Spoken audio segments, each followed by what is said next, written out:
30টা pair জামাই ষষ্ঠী, জামাই এবং তার স্ত্রীকে আমরা খাওয়াচ্ছি। এবং এই জামাই এবং তার স্ত্রীরা, বৌমারা, তারা সবাই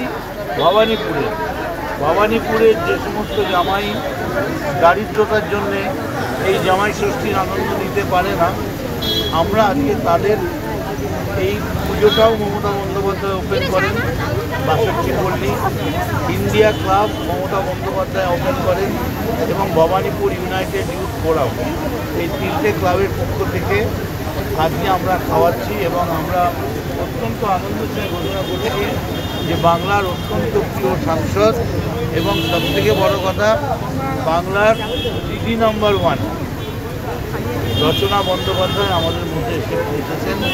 আমরা তাকে সংগঠনের পক্ষ থেকে কৃতজ্ঞতা জানাচ্ছি এবং ওনাকে বলছি এটা করার কারণ এই যে মোদী কথায় কথায় বলেন मैं বহিরাগত নেই, मैं बंगाल का हूँ। দেখুন বাংলার সংস্কৃতি এইটা, এই সংস্কৃতি মোদি জানেন না। কারণ মোদি যেখানে করে সেখানে এনকাউন্টার হয়, সেখানে গঠবন্ধন অথবা জামাই ষষ্ঠী হয় না।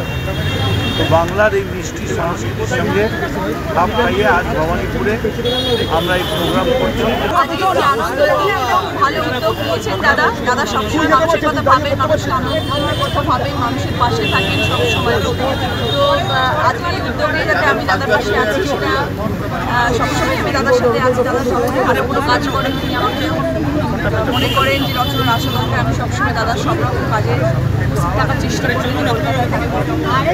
আজকে সৌভাগ্যবশত আমি ফিরেছিলাম এবং দাদাকে বললাম যে আপনারা এই অনুষ্ঠান হচ্ছে এবং যারা আজকে জামাই তারা ভীষণ আনন্দে আছেন। আমি আজকে এসেছি এবং সবার কাছে খাবার পরিবেশন করতে তাদের আনন্দ আমার